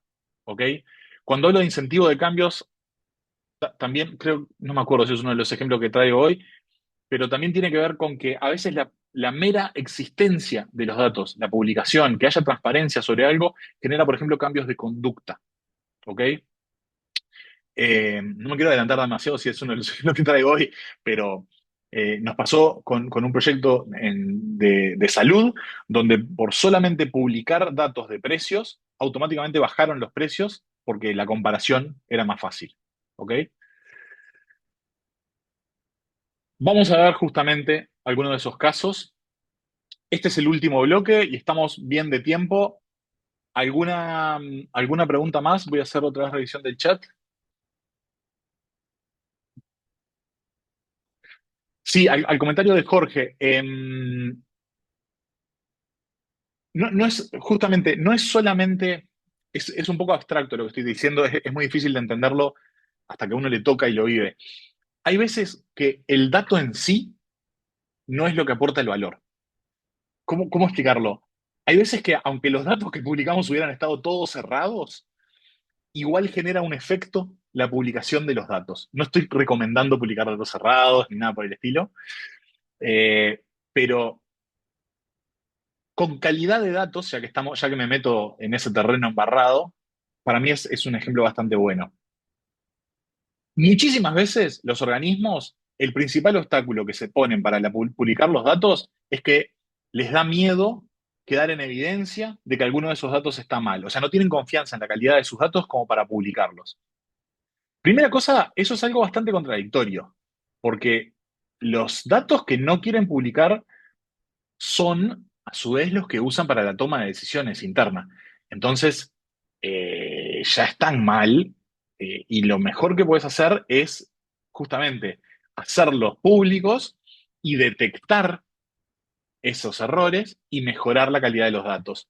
Entonces, la mejor herramienta, así como se dice que el sol es poner los trapitos al sol, es lo que genera más, como se dice, limpieza, es lo mismo. Publicar los datos, hacer que mucha gente los pueda ver, que mucha gente pueda detectar los problemas y los errores, es la forma más rápida que puede tener cualquier organismo de detectar errores internos de datos. Quizás es un poco doloroso, quizás es un poquito vergonzante en algunos casos, pero es una práctica que recomiendo enormemente, porque la calidad de los datos mejora de forma casi instantánea. Todos los actores interesados los van a revisar y de vuelta, esto es algo que nos pasó en la vida real en un caso. Eh, Hay acá un ejemplo que decían,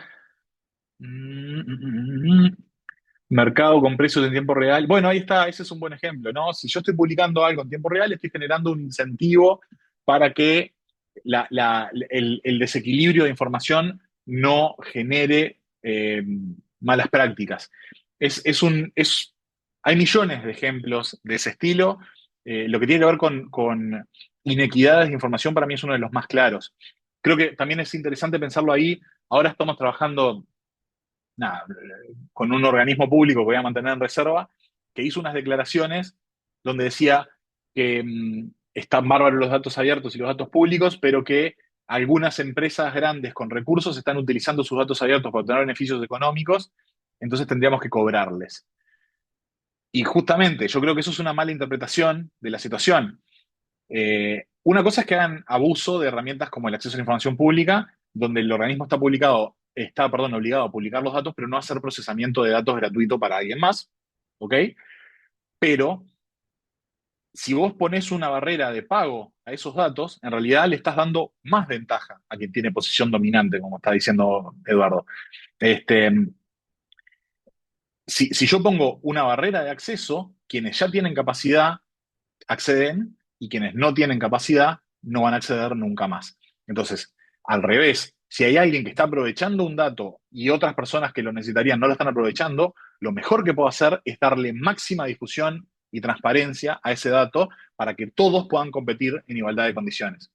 Si hay alguien que me está haciendo, como en el caso este que me está pasando ahora, pedidos de acceso a la información pública, eh, y yo creo que esa empresa grande está sacando una ventaja a otras empresas pequeñas, entonces lo que tengo que hacer es esa información que me la está pidiendo, convertirla en datos abiertos y hacer público que esos datos están disponibles y que se pueden usar para lo que lo está usando la empresa grande. Y así otra vez vuelvo a nivelar un poco más las ventajas competitivas. Eh, bueno, sí, al comentario de Carlos, claro, obviamente depende de la calidad de publicación de los datos, es un mundo aparte y que es muy caso a caso, que no me quiero meter a opinar de casos específicos, pero sí, ni que hablar que si son datos preliminares, por ejemplo, es medio complejo. Bien, bueno, vamos a los casos entonces si no hay ninguna otra pregunta sobre esto. ¿Alguien conoce la herramienta Moveit? Esta es la versión web que no se usa mucho, por lo general es una aplicación móvil, pero para la captura de pantalla queda mejor acá. Bien, ¿alguien más la conoce? ¿Saben lo que es?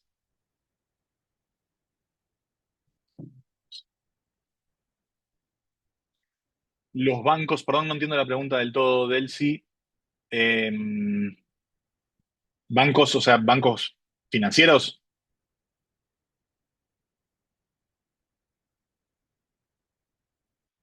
Sí, los bancos por lo general no publican muchos datos porque justamente al revés trabajan bastante con el acceso limitado a datos y los compran, no suelen publicar datos abiertos. Ahí también hay una cuestión de datos personales. En líneas generales, los bancos no son muy amigos de la apertura. Hay algunos ejemplos puntuales de innovación abierta, pero no mucho más. Bueno, el resto, ahí está. Rutas de transporte público, exactamente. Ahora, Movit, ¿genera algún dato propio? Es una pregunta con trampa, lo aclaro desde lo vamos.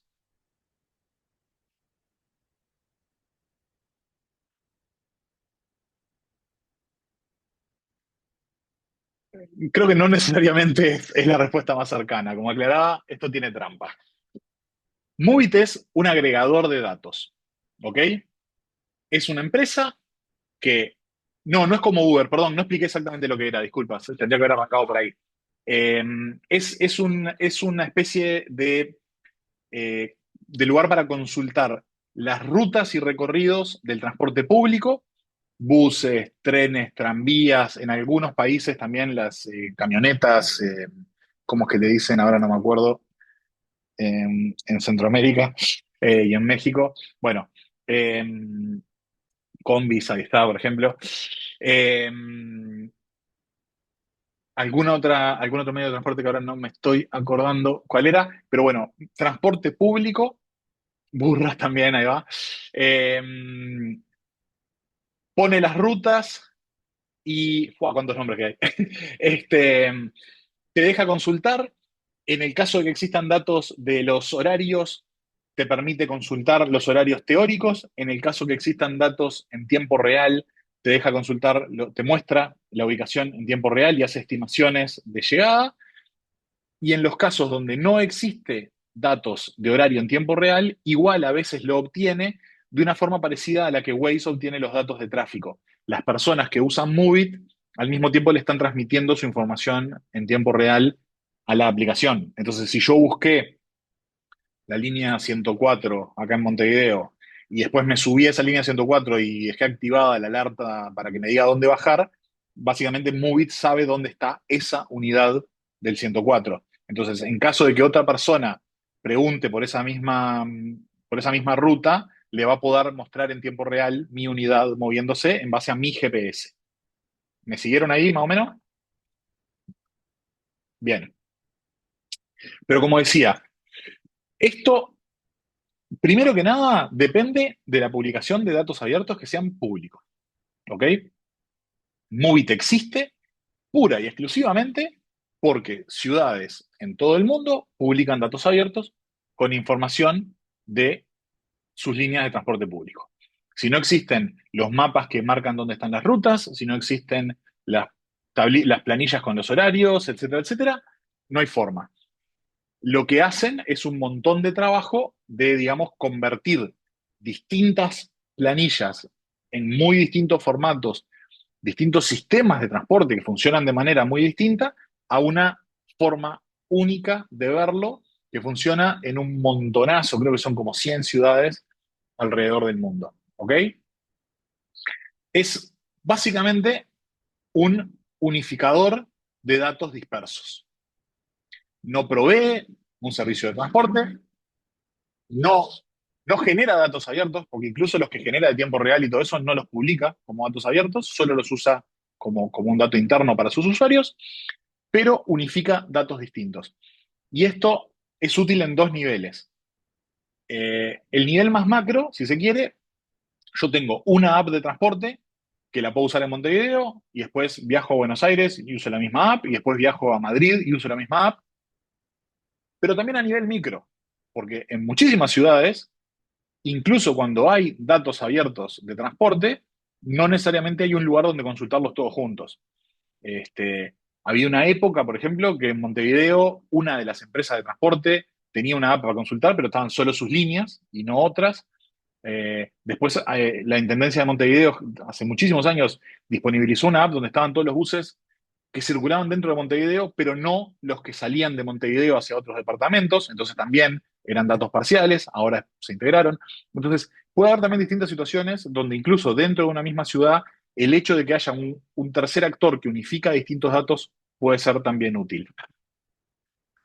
Exacto, genera valor agregado de los datos no solo con algoritmos, primero que nada mostrándolos. Y acá el desafío no es la obtención de los datos tanto, o sea, por supuesto que ese es el sine qua non, ¿no? Si no existen los datos no los pueden mostrar, pero acá hay un desafío muy grande, después le voy a contar de un ejemplo nuestro que lo tengo mucho más presente el dolor, en compatibilizar todos esos datos de distintas fuentes a una única herramienta. Eso es a veces mucho, mucho, mucho, mucho, mucho más doloroso y complicado de lo que parece. Y la parte algorítmica está en el armado de las rutas y en la estimación de los tiempos de llegada. Pero no es particularmente difícil una vez que ya solucionaste la estandarización de los datos. Acá el dolor grande es la estandarización de los datos. Para que se hagan una idea, una de las ventajas competitivas de Movit, que hace que tenga muchas más ciudades con datos de transporte que Google Maps, por ejemplo, es que hicieron un encare muy distinto. Google Maps incluye los datos de transporte cuando primero les interesa, o sea, tenés una ciudad que tiene un volumen de uso o lo que sea, no conozco la política interna de Google, que a ellos les justifica el esfuerzo de incorporar esos datos. Pero en segundo lugar, solo van a incorporar tus datos, a menos que seas una ciudad súper importante, y en ese caso, bueno, ahí se rinden y lo hacen. Pero, bueno, lamento, Ronald. Eh, Solamente lo hacen cuando la ciudad publica los datos en un formato específico, que es el GTFS, que el nombre original era Google Transport File System, porque era un estándar que había definido Google para Google Maps. Ahora esa sigla la convirtieron en otra cosa porque la convirtieron en un estándar más general, que no recuerdo cómo se llama. Pero el punto es, Google solo te incorpora los datos si vos los publicás en la manera que ellos lo usan. ¿Ok? Mientras que Movit hace el camino inverso. Ellos trabajan y se encargan de convertir los datos en cualquier formato que lo publiquen las ciudades al formato que ellos necesitan. Entonces, ese esfuerzo extra que hace Movit les permite tener muchas más ciudades, o sea, información del transporte público de muchas más ciudades que la que tiene Google Maps. Y eso les ha dado un poco de ventaja competitiva y justifica su existencia, básicamente, en un mercado que Google Maps es usado de forma prácticamente universal, este, pero en muchísimas ciudades, especialmente de lugares como América Latina, no tenemos la información en Google Maps que necesitamos y sí puede estar en una aplicación de este estilo. Bien, ¿alguna duda más sobre Movit?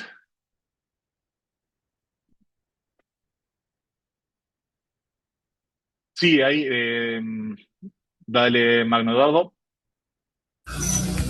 Hola, ¿qué tal, Daniel? ¿Qué tal? O sea, esto, bueno, estas aplicaciones de Movie, o sea, un poco que complementan a lo que hay vacíos nichos de mercado que no se han podido, digamos, establecer por los servicios públicos, las organizaciones. Ahí está. Entonces te dan mucho valor, ¿no? Te da mucho valor, ¿no? Y, digamos, y cubren, obviamente, como la parte subsidiaria, ¿no? Eso de la economía, ¿no? O sea, digamos, de datos, ¿no? Entonces, me imagino que estas aplicaciones como Movit que tienen de repente este mayor interés de cubrir rutas que la grande plataforma de Google, que tiene una posición de dominio, obviamente. Solamente le interesa aquellas rutas donde hay demanda, ¿no? Donde pueda de repente atraer a publicidad, ¿viste? Ahí está. ¿No? Entonces, Movie creo que creó un nicho bueno y, claro, ha hecho una inversión, se requiere una inversión grande para esto, ¿no? No es tan, no es Sí, tan, yo digamos, no creo que sea inmensa la inversión, pero sí, o sea, lo que requiere es trabajo. Es claro, estar dispuesto a hacer una. Por eso hablaba de esa inversión entre Google Maps y Movit. En Google Maps es, dame las cosas en el formato que yo las necesito porque yo tengo la posición dominante y yo te digo cómo me tenés que dar los datos y si no, jodete. Mientras que Movit es al revés, es, ellos hacen el esfuerzo de ir a conseguir los datos porque lo que están compitiendo es en ese nicho que Google Maps no atiende. claro, claro. Bueno, y se puede crear una aplicación también alternativa, yo, con algoritmos de crear rutas más eficientes, tiempos más eficientes, una competencia, digamos, con algo dado. Sí, absolutamente. Ahí, a ver, yo creo que es un ejemplo que lo abuso porque es buenísimo. En transporte hay siempre nichos. Por ejemplo, en Montevideo es una de las primeras ciudades, creo que en el mundo incluso, que publicó la ubicación de los buses en tiempo real. Desde el Sí, día uno, eso salió acompañado de una aplicación oficial que se llama Cómo Ir de la Intendencia de Montevideo. Y sin embargo, desde ese día uno, también hubo otras aplicaciones que lo incorporaron. Hay una que se llama STM Montevideo, que es la más de las nacionales, digamos, y no públicas, la más conocida, y hasta el día de hoy se sigue usando mucho. ¿Por qué? Porque usa una interfaz diferente y algunas personas prefieren la forma en la que busca rutas y te las recomienda y te hace el seguimiento una aplicación que otra. Tenés un margen ahí para el uso de los mismos datos y por supuesto para la Intendencia de Montevideo eso es un valor agregado. Ellos no tienen la intención de convertirse en el monopolio de esa información. Es lo mejor que les puede pasar, que haya muchas aplicaciones, que ofrezcan muchas formas de verlo, incluso se inspiran en esas aplicaciones para hacer mejoras en su propia herramienta. O sea, van incorporando prácticas. Esto, ¿se acuerdan que yo lo contaba con un caso nuestro, el de Por Mi Barrio, la aplicación de los reclamos, en la sesión pasada? Ujú. En la medida que hay terceros que hacen innovación arriba de esos datos, ellos incorporan esas innovaciones en sus propias buenas prácticas. Hoy en día, la situación en Montevideo, por ejemplo, tenemos, sigue siendo por lejos la más usada, como ir, creo que incluso más que Google Maps, es difícil de comparar esos datos, este, a su vez está STM Montevideo, sector privado, pero es un actor nacional. A su vez está Movit, actor internacional de sector privado, y al mismo tiempo los datos hace un par de años que están en Google Maps también. Entonces hay una situación competitiva bastante saludable, donde el usuario tiene muchas formas de caer en el dato. Y de vuelta, insisto, está por un lado la generación de valor y está también el interés de quien publica los datos. El interés de la Intendencia de Montevideo no es que usen su app. El interés de la Intendencia de Montevideo es promover el transporte público. Y entonces, cuanto más lugares, cuanto más fácil sea de acceder a esa información, más valor obtiene el publicador de datos para sus fines originales en esa publicación. Claro, pero esto también genera, bueno, yo cuando estuve en Montevideo de Bucios me llevó a Tristán Narvaja, me cobró una línea, creo que 104,61 pesos el ticket. Ahora, ¿puede también entrar en competencia de precios? ¿También esto puede servir también o es el precio flat? El, Sí, ahí el- depende, en Montevideo es plano, depende un poco de los sistemas, o sea, acá es un solo boleto para toda la ciudad, hay líneas diferenciales que se llaman, que se cobran más caras porque son más rápidas, bla, bla, bla, bla, pero eso depende del sistema. Ahí ya no tiene que ver con los datos, digamos. Pero sí, si hay diferencia de precio, en los datos vos podés mostrar eso y generan competencia. Igual te pido disculpas, pero Muchas gracias, necesito Luciano, disculpa. avanzar. Gracias. Bueno, al comentario de... ta, ta, ta, ta, ta. Bueno, ahí va Ana Cris, ve, por ejemplo, un ejemplo de preferencia, aunque estuviera el método de Google Maps. Eh, No sé si quedaste muteado, Magno, ojo. Creo que Perdón, no. perdón, perdón, Tranqui. Freddy. Eh, bueno, lo que comenta Noemí, efectivamente, esto permite también otras formas de obtención de datos que es interesante. En el caso de Movit, por ejemplo, te dice qué tan ocupado está una unidad. Eso también lo hace Google Maps.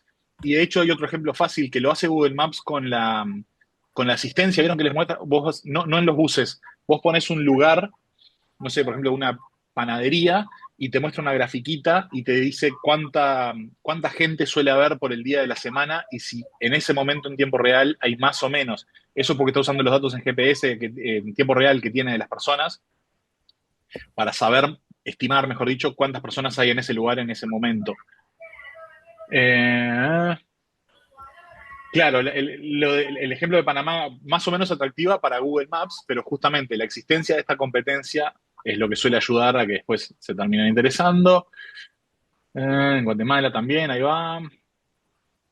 Tequila, México, perfecto. Bien, bueno, vamos al próximo ejemplo. Este es un caso de mi organización, que se llama A tu nombre. Y es un caso que me encanta mostrar porque ilustra bien que un poco lo contrario a lo que decía hace 2 minutos, que decía que todo eso, todas esas cosas que pasan, todas las aplicaciones, cada uso extra, fomenta el objetivo original de, sí necesitan un GPS, Neri, fomenta el objetivo original del publicador de generar valor en el transporte público. Bueno, también nos puede pasar exactamente lo contrario, que nosotros publicamos un dato para una cosa y que termina generando valor en una cosa que no tiene absolutamente nada que ver. Mirna, ahí me mataste un poco, pero Google Maps tiene una cosa llamada My Maps que creo que te puede servir. Eh, a tu nombre es una campaña de igualdad de género, ¿ok? Es una herramienta donde lo que hicimos fue agarrar el nomenclator de Montevideo, o sea, la lista con los nombres de todas las calles, y clasificar esos datos O sea, agarrar los nombres de todas las calles y decir, esto es un humano varón, un humano mujer. Esto es plantas, accidentes geográficos, pa, pa, pa. Lo pusimos en un montón de categorías, lo graficamos, lo visualizamos, lo analizamos y lo que queríamos demostrar es que la inequidad de género está sumamente presente en los reconocimientos que se hacen en las calles. Este, creo que es algo así como, no me acuerdo el número exacto que estaba en la diapo anterior, 158 de 5.600 calles reconocen a mujeres, mientras que a hombres Mm. lo reconocen como 2.500 calles. Este, y cosas tristísimas como que hay más nombres de plantas que nombres de mujeres en las calles de Montevideo. Como decía, esto es una campaña. Lo importante no es visualizar el dato, no es exactamente qué mujer o qué hombre está nombrado, aunque aprovechamos a poner la lista y la biografía de todas esas mujeres como parte de ese reconocimiento, pero acá lo importante era poner en la opinión pública el tema de la inequidad de género a través de un tema puntual que es el reconocimiento en las calles. ¿Cuál fue el impacto central? Acá les dejo por si quieren ver más en detalle mientras hablo. ¿Cuál fue el impacto central de esta campaña? No es la cantidad de visitas que tuvo el sitio, no es si los gráficos y las visualizaciones eran más o menos lindas. El impacto central es que una persona en particular, la directora de Desarrollo Urbano de la Intendencia de Montevideo, creo que les comenté algo la vez pasada, vio esta campaña, dijo, yo puedo hacer algo al respecto de esto, me parece que es un argumento válido, y a partir de ahí se activaron una serie de mecanismos institucionales que terminaron en una normativa de la Junta Departamental de Montevideo, que es el legislativo, donde de cada 4 calles que se nombren por personas en Montevideo, ahora 3 tienen que llevar nombre de mujer hasta que esta situación se iguale. Hay alguien que no está muteado, perdón. Eh, o sea, el impacto más grande que tuvo esta campaña no fue las salidas en prensa, las notas, fue que una persona clave con capacidad de decisión, en base a esta información, decidió tomar acción y cambió una norma. ¿Ok? Entonces, el impacto puede ir por lugares que no son los que ustedes imaginan y que no necesariamente tiene que ver con cuántos usuarios consumen un dato. Y por otro lado, el impacto estuvo en un tema que no tenía absolutamente nada que ver con el tema original de la publicación de los datos abiertos. Esto fue un cruce de datos existentes con una capa de datos que agregamos nosotros arriba para hacer impacto en otra temática distinta. ¿Ok? Sí, es una especie de cuota de género en la nomenclatura. Este es el caso de salud que por suerte estaba, porque era lo que les quería contar hoy, que llama tuservicio.uy. También creo que le he hecho alguna mención puntual, como la de hoy de los precios. Primera cosa que me parece importante destacar de esto. Esto es una visualización de los indicadores de performance del sistema de salud de Uruguay. O sea, lo que tenemos es indicadores sobre estructura de los prestadores, recursos humanos, los tiempos de espera, derechos de usuarios, los precios para acceder a los medicamentos y a los estudios, y algunos indicadores asistenciales que salen de metas que les pone el Ministerio de Salud Pública, y los podemos mostrar todos para que las personas puedan basarse en datos a la hora de elegir un prestador de salud. Primera aclaración importante. Para que esto exista, esto depende fuertemente de cómo están armados los sistemas de salud. De hecho, este es un proyecto que hemos tratado de replicar en otros países, que nos han pedido replicar en otros países, pero que no es posible porque cuando el sistema de salud, por ejemplo, no tiene un órgano rector central, no tenés una fuente de datos para conseguirlo. En el caso de Uruguay, el Ministerio de Salud Pública es el órgano rector de todos los prestadores de salud del país, recibe datos de todos esos prestadores, entonces tenemos una fuente de datos comparables. El primer logro importante de esto fue simplemente que esos datos quedaron visibles, que es un poco lo que les decía, el ejemplo de calidad que les ponía más temprano. Esta información estaba disponible antes de que existiera la plataforma. Se publicaba como información pública en un Excel inmenso que pesaba como 11 megas, la computadora quedaba medio trancada cada vez que lo abrías, era muy difícil de interpretar dentro de ese Excel y además, que esto también es un ejemplo que usé la vez pasada, tenía muy, muy inconsistente la forma en que estaban organizados los datos. En la clase pasada yo les daba un ejemplo de cómo se listaban los días de apertura de una oficina, donde en uno decía de lunes a viernes, otro decía L, M, L, M, J, B, otro decía lun, guión, vier, todo estaba distinto. Entonces, hubo un trabajo de adecuación de esos datos, de sistematizarlos, de hacerlos ordenados, de publicación en la plataforma y de publicación como datos abiertos propiamente dichos en el Catálogo Nacional de Datos Abiertos. Eso nos permitió pasar de 500 descargas de ese Excel, que solo consumía la prensa básicamente y actores institucionales del sistema de salud, a 75.000 visitas de público en general. Ese salto por sí solo generó efectos en el sistema. El primero, calidad de datos. Los datos que estaba usando el ministerio para la toma de decisiones estaban repletos de errores. Y no errores que eran responsabilidad del ministerio solamente. Muchos de estos datos salen de declaraciones juradas que hacen los prestadores de salud. En cuanto esto quedó en línea, durante las siguientes 2 semanas, llovieron actualizaciones de las declaraciones juradas de los prestadores para corregir errores, para actualizar datos que estaban desactualizados y ellos no se habían preocupado de actualizarlos porque no tenían ningún incentivo para hacerlo, pero ahora la gente los podía comparar y querían que estuvieran actualizados, y para bajar precios, que esa es una cosa que no nos esperábamos, nos agarró por sorpresa, pero fue una de las consecuencias increíbles de esto.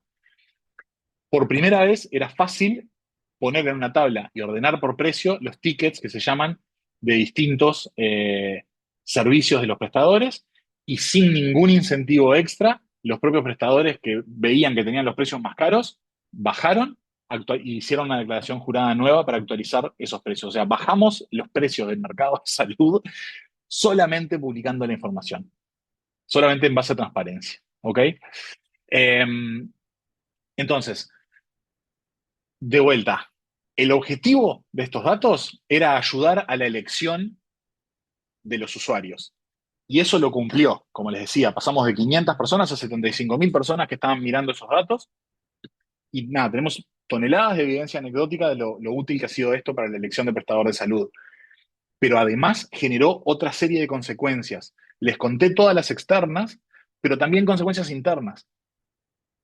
A la interna del Ministerio de Salud Pública, este proyecto tiene más de 10 años a esta altura, 12 años, y esto obligó a mejorar la infraestructura digital pública del ministerio para alimentar este servicio. Datos que se obtenían a mano, la demanda que genera esta herramienta, que todos los años la prensa pide que estén los datos actualizados, que los usuarios piden que estén actualizados, obligó a mejorar la infraestructura de datos del propio ministerio para alimentar esta herramienta. Bien, perdón, estos eran los hitos, los podría haber dejado antes, pero no es particularmente importante. Y creo que el último ejemplo, sí, efectivamente, es otro caso nuestro y es otro caso que tiene que ver con lo que les decía de unificar datos. Y me parece que este es particularmente interesante porque también no solamente unifica datos abiertos, sino que lo que estamos haciendo, similar a Movit, es unificar datos de distintas fuentes que incluyen datos abiertos, información pública y datos que nosotros estamos abriendo como fuente secundaria y los disponibilizamos como datos abiertos. ¿Ok? Se llama Dónde Reciclo. Creo que también lo comenté en algún momento en la sesión anterior. Y como lo dice su nombre, empezó particularmente mostrando en qué lugares se podían depositar residuos reciclables en la ciudad de Montevideo. Eso lo hacíamos, la primera versión era muy, muy básica, tomando un juego de datos de la Intendencia de Montevideo, poniendo los puntos en un mapa, diciendo qué recibía cada punto y nada más. Eso era muy, muy tosco, digamos. Después, eso fue en 2013, en 2015, perdón, empezamos a trabajar con Sempre Uruguay, que es otra ONG que trabaja en temas de reciclaje. Y ahí elaboramos un proyecto bastante más ambicioso, donde para empezar lo llevamos a todo el país y lo llevamos a todos los sistemas de recepción de residuos reciclables, no solamente los de la Intendencia de Montevideo. Un pequeño paréntesis para entender el valor de esta herramienta. Si tuviéramos un sistema nacional de reciclaje en Uruguay unificado, esta herramienta tendría poco sentido porque habría datos unificados sobre todos los lugares de reciclaje. Pero lamentablemente no tenemos eso. Tenemos muchos programas en paralelo. La ley obliga a los importadores, por ejemplo, a generar programas de reciclaje para sus residuos. Eh, pero no a unificar o a publicar esos datos en ningún lado único. Entonces, los importadores de neumáticos tienen su propio programa y reciben de tal manera. La industria alimentaria que genera envases y todo eso tiene su propio programa y lo hace de tal manera. Y así con cada uno. El gobierno departamental de cada uno de los 19 departamentos del país tiene sus propios programas, algunos están unidos con el sector privado, otros no. Es un despelote. Entonces, para el usuario, se sube de múltiples partes y ahora les cuento más en detalle eso. Y les cuento también que hay lo de la fragmentación y cómo lo implementamos. Este, para los usuarios, saber dónde depositar un residuo significaba que tenías que buscar en distintos lugares y no necesariamente, y ninguna de esas fuentes te aseguraba que eso era la información completa. Entonces era realmente muy, muy, muy, muy difícil poder tener información certera. Entonces, ¿cómo lo implementamos? Empezando por las fuentes disponibles de datos abiertos y después sumando mucho trabajo de incidencia. Ir a hablar con gente, convencerlos de que publiquen datos. En algunos casos logramos que publiquen datos abiertos, en otros casos logramos que nos den los datos, pero de manera oficial. Y en otros casos, que no nos contestan el teléfono, conseguimos los datos de una página web o de la vida real. Incluso personas pueden poner puntos de forma colaborativa, no es una fuente importante de datos, y la agregamos. Después agregamos otra segunda capa con lo que son servicios, porque también con el paso del tiempo hubo una tendencia donde muchas de las formas de entregar reciclables pasaron de ser yo lo llevo a lo vienen a buscar a mi casa. Entonces hubo que agregar toda otra lógica de interacción, que es esta parte de acá abajo, de los servicios en la zona, donde yo lo que hago es, en base a la ubicación geográfica del usuario, le digo a qué servicios puede acceder. Entonces, por ejemplo, la Intendencia de Montevideo, si estás en un edificio, como vivo yo, te da un bolsón gigante de arpillera, yo lo dejo en el garage del edificio, todos depositamos nuestros reciclables en ese bolsón, y una vez cada tanto llamo por teléfono, mando un WhatsApp, en realidad lo vienen a buscar. ¿Tá? Eso no es un lugar donde yo llevo los reciclables, es un servicio al que puedo acceder. También hay servicios que me vienen a buscar. Si soy, por ejemplo, una empresa agropecuaria y tengo lo que llaman silobolsas, que es una forma de guardar granos, esas bolsas se usan una vez, pero ese material es altamente reciclable. Entonces llamo, hay una empresa que viene a buscar esos materiales y lo usa como materia prima para generar textiles, bolsas, mochilas, cosas por el estilo. Entonces, tuvimos que contemplar no solamente distintos programas, distintos lugares, distinta disponibilidad de datos, distintos estándares, sino también distintas formas de acceder a reciclar los residuos. Y más allá de la disponibilidad para los usuarios, la otra cosa importante es que nosotros actuamos como un agente unificador que publicamos esos datos como datos abiertos. Vale aclarar, es discutible si somos fuente primaria, porque en muchos casos, como les decía, estamos replicando datos que ya están publicados en el catálogo, en otros datos estamos replicando oficialmente y en otros estamos capturando datos. La verdad, es algo que está abierto a discusión si contamos como fuente primaria o no. Pero ese híbrido exactamente nos permite disponibilizar información que de otra manera no estaría y sobre esa información ya se han construido otros sistemas. Me acuerdo, por ejemplo, armaron un chatbot una vez con nuestros datos donde, nada, accedías a la misma información pero por una interfaz de chat. Eh, gracias, Carlos. Bueno, tengo más para contarles de esto si quieren, pero bueno, básicamente estamos bastante sobre la hora. Capaz que si tienen alguna última pregunta o algo por el estilo o alguna duda más de estos casos, pero espero poder haberles dado un pantallazo general de, bueno, esa especie de recorrido desde la fuente de los datos en sus países, cómo le sumamos valor y los ejemplos de suma de valor que espero les hayan logrado transmitir más o menos el tipo de cosas que les quise explicar en las distintas formas de generación de valor. Vieron que hay algunos datos que los visualizamos, hay algunos datos que los ponemos en mapa, hay herramientas que permiten hacer consultas más personalizadas, etcétera, etcétera, etcétera. Eh, A la pregunta de Magno Eduardo, sí, en realidad no rellenos sanitarios legales, ilegales. Eso en particular no, hay un sistema de denuncia que es de la propia Intendencia, pero sí tenemos un reporte para los contenedores, por ejemplo, si están saturados o si están rotos, mal utilizados, eso lo logramos incorporar y canalizamos esas denuncias a los responsables de cada uno de los programas. Gracias, Alvena, Ángela, Neri, Noemi. Bueno, muchísimas gracias a todos y todas. Si hay alguna otra pregunta, a las órdenes, y si no, creo que los podemos ir liberando, Julio.